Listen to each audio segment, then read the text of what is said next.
నమస్తే తెలుగు వన్ న్యూస్కి స్వాగతం. నిన్న Fibernet chairman AP GV Reddy press meet పెట్టారు. దానిలో చాలా కీలకమైనటువంటి విషయాలు ఆయన చెప్పుకొచ్చారు. దాంతోపాటు ఫైబర్నెట్లో ఏం జరుగుతుందనే అంశాలని ఆయన బయటికి చెప్పటం పెద్ద సంచలనం అయింది. ఎందుకు దినేష్ మీద అలాంటి అంత సంచలనమైనటువంటి వ్యాఖ్యలు చేశారు ఆయన?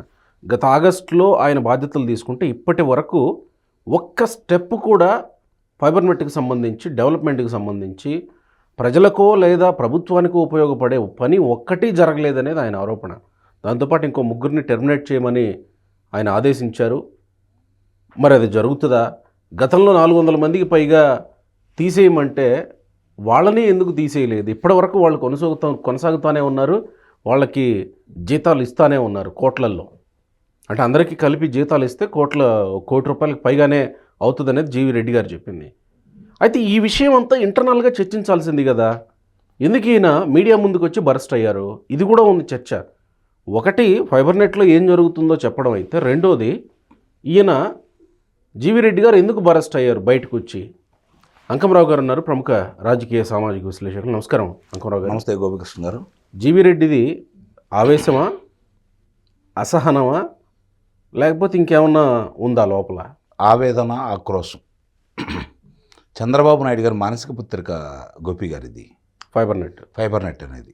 అంటే అతి తక్కువ ధరతోటి ఇంటర్నెట్, తర్వాత టీవీ, టెలిఫోను, ఈ 3 సౌకర్యాలు సామాన్యుడికి కూడా అందుబాటులోకి వచ్చినప్పుడే ఈ సాంకేతిక విప్లవం అభివృద్ధి చెందుతుంది, తక్కువ రేటుకి వీళ్ళకి అందజేయాలన్న ఉద్దేశంతో కేంద్ర ప్రభుత్వం 3,000 పై చిల్లర ఖర్చు పెట్టాలని నిర్ణయానికి వచ్చి ఇంత అవుతుందని చెప్పిన వాళ్ళు ప్రణాళిక రచించి పంపిస్తే అతి తక్కువ ఖర్చుతోటి చూపించేసి 180 రూపాయలకు మాత్రమే వాళ్ళకి అందే విధంగా, వాళ్ళ దగ్గర వసూలు చేసే విధంగా ఈ 3 ప్రజలకు అందించడానికి ఎంత తక్కువలో చేయొచ్చో చూపించి 3 సంవత్సరాల్లోనే 2016లో ప్రారంభిస్తే 3 సంవత్సరాల్లోనే లాభాల్లో తీసుకొచ్చినటువంటి సంస్థ. 300 పైచిలకు మాత్రమే దాంట్లో సిబ్బందిని పెట్టుకొని లాభాల్లో తీసుకొచ్చిన సంస్థ ఇది. దాన్ని 20 లక్షలు అవసరమైతే కోటి కనెక్షన్లు అందజేసే విధంగా ముందుకు తీసుకెళ్లాలనేది చంద్రబాబు నాయుడు గారి యొక్క కళ. దాన్ని గత 5 సంవత్సరాలు ఏ విధంగా నిర్వీర్యం చేయటమే కాకుండా 1000 మందిని దాంట్లో ఉద్యోగస్తులుగా తీసుకొని కలెక్షన్లు తగ్గించేసి 10 లక్షల నుంచి 4 లక్షలకి తగ్గించేసి ఆదాయాన్ని లేకుండా చేసి అప్పులు తీసుకొచ్చిన సంస్థ ఇది. దీనికి సంబంధించి ఆ రోజు చంద్రబాబు నాయుడు గారు ఇంత తక్కువలో ఎలా చేయగలిగారని చెప్పని కేంద్రానికి సంబంధించినటువంటి అధికారులు ఇక్కడికి వచ్చి చూసి మిగిలిన రాష్ట్రాలకి చూడండి ఆంధ్రప్రదేశ్ ఏ విధంగా ముందుకెళ్తుందో మీరు కూడా అదే అమలు చేస్తే మనకి భారం తగ్గిద్ది అని చెప్పని దీన్ని అధ్యయనం చేయమని చెప్పని అన్ని రాష్ట్రాల సిఎస్లకి ఆనాటి కేంద్ర సిఎస్ గారు లేఖ రాసిన సందర్భం కూడా మనం గుర్తు చేసుకోవాలి. మరి అలాంటి సంస్థలో ప్రజానాయకులకు సంబంధించింది కావచ్చు, వాళ్ళ మనుషులకు సంబంధించిన వాళ్ళని, వాళ్ళ ఇంట్లో పనిచేసే వాళ్ళని కూడా దీంట్లో ఉద్యోగస్తులుగా చేసి కనీసం ఈ గడప తక్కకుండా 1 తారీఖు నాడు వాళ్ళ ఖాతాలో జమ చేసే విధంగా, అంటే వాళ్ళు ఇంట్లో పనిచేయించుకుంటూ వాళ్ళు డబ్బులు చెల్లించకుండా ప్రభుత్వ ధనాన్ని, ప్రజల ధనాన్ని వాళ్ళకి అందజేసే విధంగా వాళ్ళు ప్రణాళిక రచించుకుంటూ ఉంటే ఈయన వచ్చి దాన్ని గుర్తించి 430 మందిని తప్పించండి అని చెప్పారని, నేను వాళ్ళని ఉద్యోగం నుంచి తీసేస్తున్నానంటే 2 నెలల నుంచి వాళ్ళ జీతభత్యాలు చెల్లిస్తూ దాన్ని కొనసాగిస్తున్న ఇతను ఏమనాలండి? అలాగే రాంగోపాల్ వర్మ 2 కోట్ల పై చిల్లర ఇక్కడి నుంచి వసూలు చేశాడు, ఆ డబ్బులు వెనక్కి ఇవ్వండి, లేదంటే మీ మీద నేను ఈ డబ్బులు ఇలా కాజేశారని చెప్పని మీకు న్యాయస్థానం నుంచి మీకు తాకీదులు పంపిస్తానని చెప్పని నేను ఒక నిర్ణయానికి వచ్చేసి వాళ్ళు సమాధానం రాకపోతే మీరు అతను తాకీదులు పంపించమని చెప్పని అంతా తయారు చేసిన తర్వాత పంపించాల్సింది ఈయనే కదా. ఈ రోజు వరకు దాని మీద సంతకం పెట్టకుండా దాన్ని తొక్కిపెట్టాల్సిన అవసరం ఏమొచ్చింది? అంటే ఇన్ని జరుగుతూ ఉంటే ఇవన్నీ చంద్రబాబు నాయుడు గారు చూస్తారా? చూడరు కదా, ఈయనే కదా చేయాల్సింది. అంటే దృష్టికి తీసుకెళ్ళొచ్చు కదా, గతంలో సంబంధిత మంత్రి దృష్టికో తీసుకెళ్తే అక్కడ లోపల పరిష్కరించవచ్చు కదా. బయటికి ఇట్లా బాహాటంగా సంబంధించిన మంత్రి గారికి చెప్పారు, ముఖ్యమంత్రి గారి దృష్టి కూడా తీసుకెళ్లారు, ఏం జరుగుతుందో వివరంగా చెప్పారు అక్కడ. మరి ఇంతవరకు వీళ్ళు ఎందుకు చేయట్లేదు? ఈ రోజుకి ఈ ప్రభుత్వం వచ్చిన తర్వాత, ఈయన బాధ్యతలు స్వీకరించిన తర్వాత కొత్త కనెక్షన్లు ఇప్పించడానికి ఎంత ప్రయత్నం చేస్తున్నా కూడా కొత్తగా ఒక కనెక్షన్ అన్న ఏమైనా ఇప్పించారా? ఇల్లు ఒక్కటి కూడా ఇవ్వలేదంట కదా. ఎందుకు ముందుకెళ్ళట్లేదు? ఎక్కడ జరుగుతుంది ఈ లోపం? ఉమ్. అంటే ఆయన ఉదాహరించినట్టు ఏనుగ్గా ఉన్నటువంటి సంస్థను పీనుగ్గా చేయాల్సిన అవసరం ఏమొచ్చింది? ఉమ్.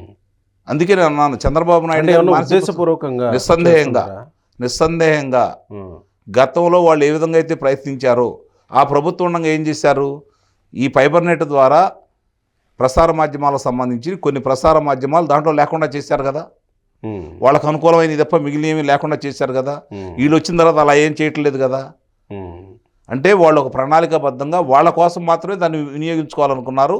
దీంట్లో ఆదాయం తీసి పక్కన పడేసి ప్రభుత్వం ధనాన్ని వాళ్ళ మనుషులకు చెల్లించాలని ప్రయత్నం చేశారు. అలాంటి వాళ్ళ మీద చర్యలు తీసుకోవాలంటే మేనమేషాలు లెక్క ఎందుకు పెడుతున్నాడు? అదే ఎందుకు అని మీరు అనుకుంటున్నారు? నిస్సందేహంగా అవతల వాళ్ళతో కలిసిపోయాడనే భావిస్తున్నాం. ఇందుట్లో తప్పేముంది?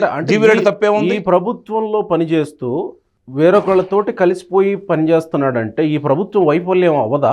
ప్రభుత్వం వైఫల్యం అంటే అదే చెప్తుంది. వీళ్ళు సహకరించకపోతే ఏం చేస్తారు? చర్య తీసుకోమని ఓ సంస్థ చైర్మన్ చెప్పిన తర్వాత చర్య తీసుకోలేదు అంటే అది చైర్మన్ తప్పవుతుందా, ప్రభుత్వానికి తప్పవుతుందా? ఖచ్చితంగా ప్రభుత్వం తప్పే అవుతుంది కదా. అంటే మీరు నియమించిన చైర్మన్ మాట వినే అధికారులు లేరు అని అంటే, అధికారులు మాట వినట్లేదు, సంవత్సరం అవుతున్న దగ్గర 8 నెలలు దాటిపోయింది, 9 నెలలు గడుస్తుంది, అధికారులు మీ మాట వినట్లేదు అని అంటే వైఫల్యమే కదా. అందుకే ఇదంతా చంద్రబాబు నాయుడు గారి దృష్టికి వెళ్తుంది నిస్సందేహంగా. ఇప్పుడు ఈ అంశంతో ఆయన కూడా వెళ్ళింది.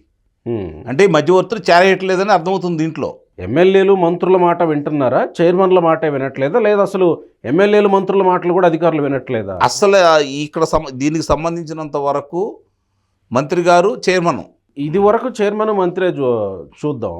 మిగతా అంశాల్లో ఇప్పుడు కూడా 80% అనుమానం వస్తుంది కదా. 80% మంది ఇంకా కూడా వాళ్ళ ఇష్టరాజ్యంగానే చేసుకుంటూ వెళ్ళిపోతున్నారు. 80% మంది అదే కదా వీళ్ళు మొత్తుకుంటుంది. ఎక్కడ పెట్టినా అదే కదా జరుగుతుంది. అందుట్లో కొంతమంది ఏం చేస్తున్నారు చెప్పమంటారా గోపి గారు? వాస్తవం చెప్పాలంటే ఏ ఆదాయ మార్గాలు ఉన్నాయో తీసుకెళ్ళి కొత్తగా వచ్చిన ఎమ్మెల్యేలకి వాళ్ళకి చూపించేసి, ఇదిగో ఈ ఆదాయ మార్గాలు వస్తాయి, మీకు ఎందుకు, మీరు ఇట్లా వస్తుంది, మీరు మెరకుండా కూర్చోమని చెప్పని వాళ్ళకి చేరేస్తున్నారు కూడా. అంటే 70% మంది ఎమ్మెల్యేలు కొత్త వాళ్ళే కదా. కొంతమంది ఎమ్మెల్యేలు, అందరూ కాదు, కొంతమంది ఎమ్మెల్యేలు వాళ్ళు డబ్బులు లొంగుతారు అనుకున్న ఎమ్మెల్యేలు అందరికీ ఏ ఆదాయ మార్గాలు ఉన్నాయో చెప్పి కొత్త వాళ్ళలో కూడా కొంతమందికి ఆ విధంగా చేరేస్తున్నారు. సో అప్పుడు అధికారుల మీద చర్యలు తీసుకోవడానికి వాళ్ళకి అంత ఆసక్తి ఎందుకు ఉంటుంది? ఆసక్తి కాదు, గట్స్ ఉండవు. ఫస్ట్ ఉండవు. నేను చూపించిన లూఫ్ లైన్ లో నువ్వు వస్తున్నావు కదా, నువ్వు నా మీద చర్య తీసుకునేది ఏందని అంటాడు కదా. నిస్సందేహంగా జరుగుతుంది. గట్స్ ఉండవు. ఇప్పుడు బియ్యం మీద ఈరోజు ఎంత రాజాంతమో జరిగింది ఆంధ్ర రాష్ట్ర వ్యాప్తంగా. ఈరోజు నాకు తెలిసిన చాలామంది శాసనసభ్యులు ప్రతి నెల ఆ బియ్యం మీద, ఆ రేషన్ సంబంధించిన దాని మీద 7 లక్షల నుంచి ఒక్కొక్క నియోజకవర్గంలో 17.5 లక్షలు వసూలు చేస్తున్నారు. ఒక్కొక్క నియోజకవర్గంలో. సో దానికి సహకరిస్తుంది మళ్ళీ అధికారులే. సో అధికారులను ఎమ్మెల్యేలు ఏమన్నా, అధికారులు వాళ్ళు ఎందుకు సహకరిస్తున్నారని నాకు అర్థం కావట్లా. మాకు డబ్బులు వస్తున్నాయి అనుకోండి, ఇవన్నీ బయటకు వస్తే ఆ అధికారులు కూడా బాధ్యులే కదా. బాధ్యులే ఖచ్చితంగా. కాబట్టి దాని నుంచి తప్పించుకోవడం కోసం వీళ్ళకి డబ్బు ఎర చూపిస్తున్నారు, వీళ్ళు కూడా డబ్బులు వస్తాయి కదని చెప్పి మెరకుండా కూర్చున్నారు. అది నీరు గారిపోతూ ఉంది. ఇటీవల మదనపల్లిలో ఒక సంఘటన జరిగింది. అంటే అక్కడి నుంచి వచ్చిన ఒక వార్త చెప్తున్నా, ఎమ్మెల్యే ఒక అధికారికి హుకుం జారీ చేశాడు నాకు ఇంత కావాలా నెల అని. ఆ అధికారి ఏం చేయలేక చేతులు ఎత్తేస్తే ఇంకొక వ్యక్తి వెళ్ళి ఆ అధికారిని ఇంకొక పై నాయకుడి దగ్గరికి తీసుకెళ్తే, ఈ ఎమ్మెల్యే ఈ నాయకుడి దగ్గరికి వెళ్ళి, నా కాన్స్టిట్యున్సీలో నువ్వేంటి వచ్చి ఇట్లా నా కింద ఉండే అధికారిని నువ్వు తీసుకుపోయి పై నాయకుడి దగ్గరికి తీసుకుపోతావని చెప్పి వాళ్ళిద్దరు గొడవ పెట్టుకొని అధిష్టానం వరకు కేసు వెళ్ళింది అనేది నా దృష్టికి వచ్చిన అంశం. ఇలాంటి ఉదంతాలు చాలా జరుగుతున్నాయి. టార్గెట్లు ఫిక్స్ చేసి మరీ చేస్తున్నారు. అవును. మరి ఈ ప్రకారంగా నడుస్తుంటే అధికారులు ఎట్లా మాట వినరు కదా. ఇప్పుడు నాయకులు తప్పు చేస్తే ప్రజల సొమ్ము పప్పు బెల్లాల్లో పంచే బాధ్యత వీళ్ళకు ఉంటుందా? ఇప్పుడు అధికారంలో ఉండేవాళ్ళు 5 సంవత్సరాలు ఉంటారు, మళ్ళీ 5 సంవత్సరాలు వాళ్ళ గ్యారంటీ ఉందా? లేదు కదా. 33 సంవత్సరాలు మీరు ఇదే సర్వీస్లో ఉండాలి కదా. కరెక్ట్. ఆ విషయం మర్చిపోతే జరిగే పరిణామాలు ఇవే కదా. కరెక్ట్.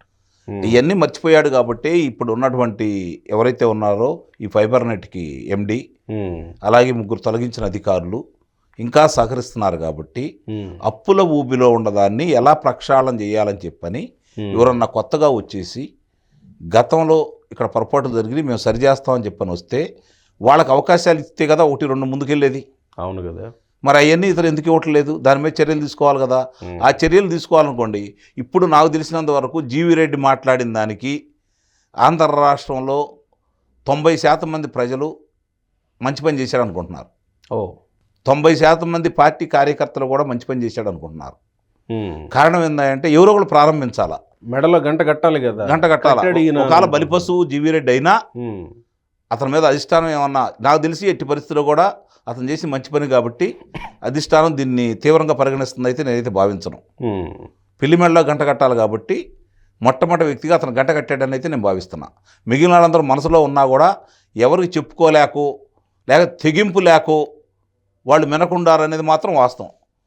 నాతో కొంతమంది మాట్లాడారు కూడా, వాళ్ళు బయటికి చెప్పుకోలేకపోతున్నారు. ఇతను ధైర్యంగా, ఎందుకంటే ఏదో చేయాలని తపన ఉన్న వ్యక్తి, స్వతహాగా న్యాయవాది, అలాగే సిఏ చదివిన వ్యక్తి, 2 విషయాలు క్షుణ్ణంగా తెలిసిన అతని వ్యక్తి. అతని ఆధ్వర్యంలో అతనికి ఒక సంస్థ అప్పచెప్పి, అది చంద్రబాబు నాయుడు గారి మానసిక పుత్రిక అయినటువంటి ఫైబర్ నెట్ని అతనికి అప్పచెప్పిన తర్వాత, చంద్రబాబు నాయుడు గారి మానసిక పుత్రిక అతను అప్పచెప్పిన తర్వాత దాన్ని వృద్ధి చేసి చూపించేసి లాభాల బాటలు పట్టించాలని తపన పడే కుర్రాడికి అధికారులు సహకరించకపోతే ఎలా ముందుకెళ్తుంది?